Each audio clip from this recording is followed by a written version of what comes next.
2024 winded down with more of the same strengths. The Continental Classic hit some great highs, while elsewhere many favorites from the last 12 months closed out their campaign strongly. As always, there's plenty to get into, and it's taken me 17 months to get here, so for old time's sake, a quick reminder that I haven't seen every single match to have taken place, and the ones I do choose to talk about are all based on personal enjoyment and nothing else. A slight spoiler warning, as I will be talking about match finishes here too. After watching 95 matches spanning 26 promotions, here are a few of my favorites from the remainder of December.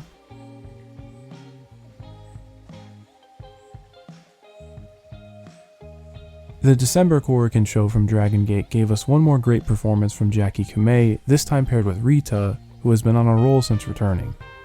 In what is loosely presented as an international tag, the soon-to-be gold class partners take on a pair of luchadors in Flamita and Mante, in a match that is just so much fun. A failed jumpstart by KAMEI and Riiita find us in familiar territory, as when Mante and Flamita take over, they waste little time putting the heat on JACKY. I've stressed it before, but Mante in tags and multi-man settings does not resemble the same wrestler during his Dreamgate run. In the wake of Big Hug's disbandment, there's much more conviction in his performance, which plays well off of JACKY's ability to garner sympathy when on the receiving end of things. In addition to Mante, we haven't seen the side of Flamita very often since he joined Natural Vibes, which was refreshing. They're able to make that switch without sacrificing their own identities too. This sets the table for a Riiita hot tag, lighting a powder keg in the process. And once that fuse is lit, it's all explosions for the remainder of the runtime. The flurries brought by KAMEI and Riiita are balanced by moments of miscommunication and friendly fire, rooted in their inexperience as a team.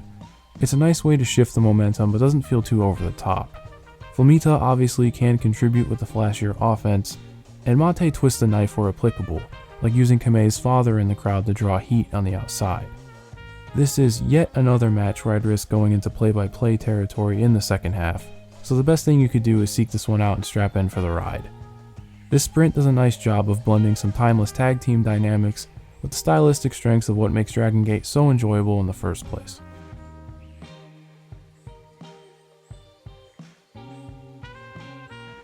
Multiple times this year I've been exposed to reignited feuds from the 2010s, and that concept came through once again on Deadlock's 3rd anniversary show. The show itself has a whole lot to like in general, especially the semi and main events, but my biggest takeaway from it was the reunion between Trevor Lee and Andrew Everett. What starts as a cordial celebration of pro wrestling in the area starts to fall apart as Trevor Lee begins to unravel. Lee dictates the match early with some airtight mat work, making Everett have to earn any ground in response. Given that these two are so familiar with each other, the first counter on instinct is often answered immediately. It keeps both wrestlers on their toes, and they do a good job of always having an answer, but it rarely feels drawn out or contrived.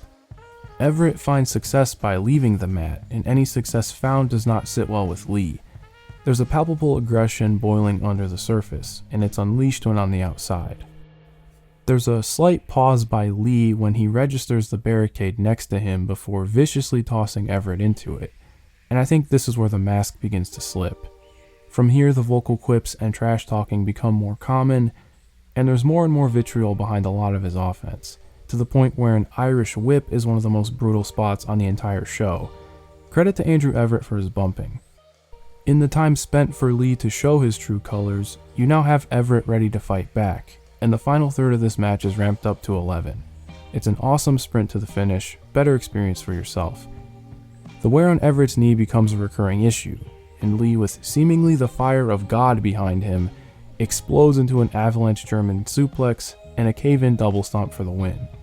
It's one of the more emphatic finishes I've seen in a while. The match flows so well through its 3 acts, and the through line of Lee's growing resentment carries the match wonderfully into the post-match angle.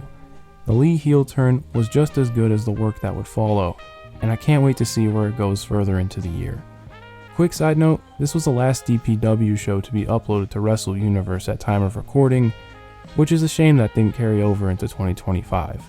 Nonetheless, if you are a subscriber on that platform, give the show a spin, it's worth your time.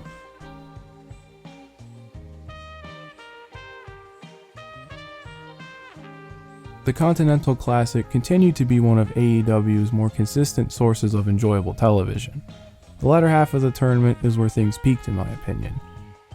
You could take your pick of something from the Hammerstein shows or the final legs at World's End, but the one that comes to mind for many was the first time meeting between Darby Allin and Will Ospreay.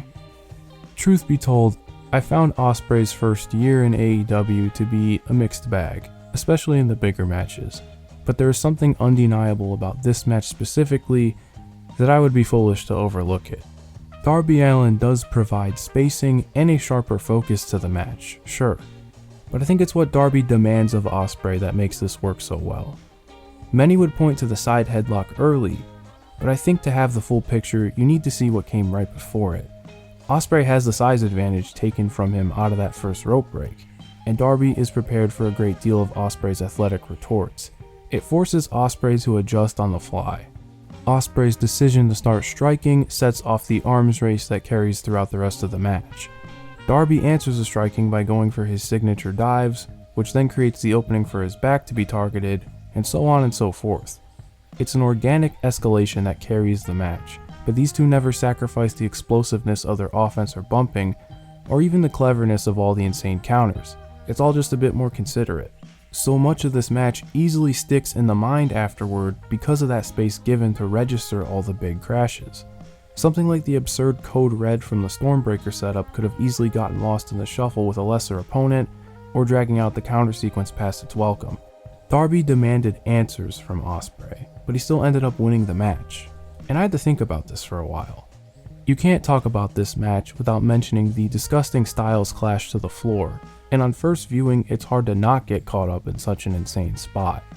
But it was lost on me that this actually may have cost Ospreay the match. Ospreay needed to change up his strategy on the fly, but he never had to go this far. He can't put Darby away upon impact since he landed on his own knee, giving Darby all he needs to recover to hit that coffin drop finally to win. This is a great example that you can still showcase the hyper-athleticism and violence while still having a match anchored by a few key ideas. You just have to follow through with them. The match is a hell of a thing though.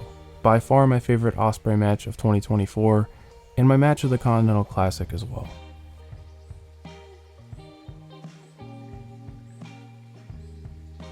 There's plenty of CMLL to choose from around the holiday season, but it's hard to ignore this one for the Rudo lineup alone.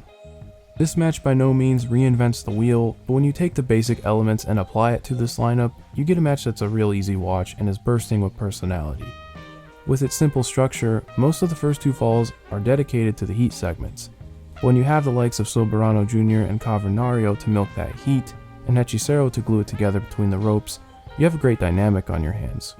It also helps when the likes of Neon and Mascara Dorada are spearheading comebacks for the Technicos, and Star Jr. picked things up where he left off with Soberano on Christmas Day. Naturally, it is Soberano Jr. at the center of the commotion, with his impeccable timing to add emphasis, or just being a scoundrel in the case of holding his pin on Dorada for as long as he possibly can. Take this into account with how the second fall transpired. Cav unmasked Neon at the first sign of a shift of momentum, getting his side intentionally disqualified to even the score.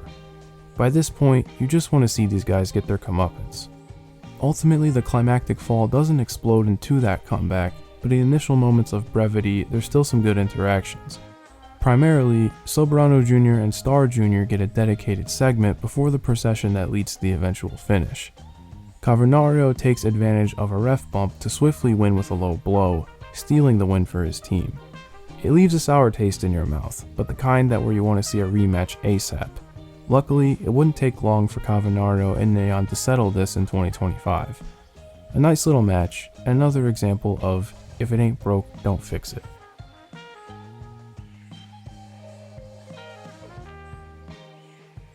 We close with a Christmas Day Yave exhibition that aired at the very end of the month.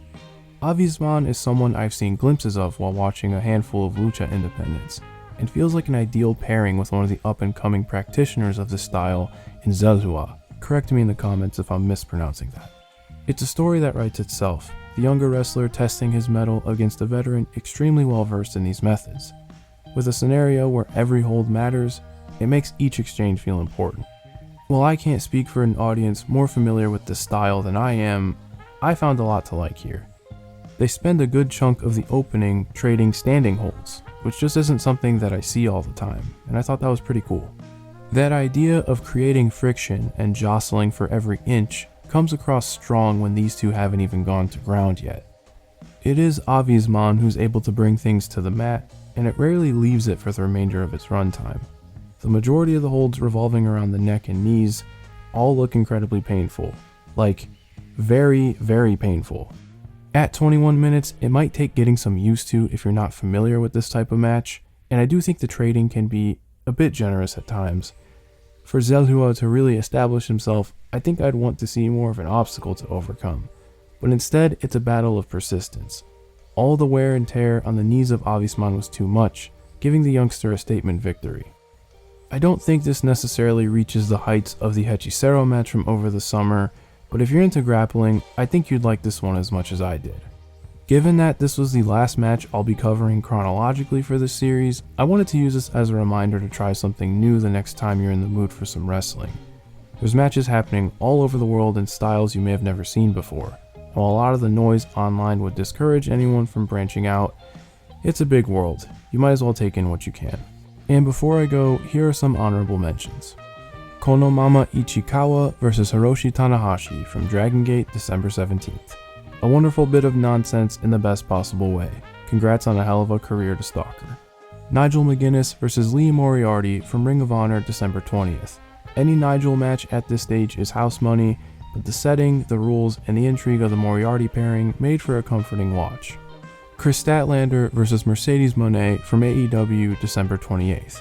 I preferred their first match from last month, as this one traded a crafty heel performance from Mercedes for more big set pieces and an inflated runtime. Still a lot to enjoy here though, as these two built on their established chemistry. Fukuoka Double Crazy vs Hot Hype Dragons from Oz Academy, December 30th. A good chunk of the match is given to Hazuki and Ryo Mizunami, which is right up my alley.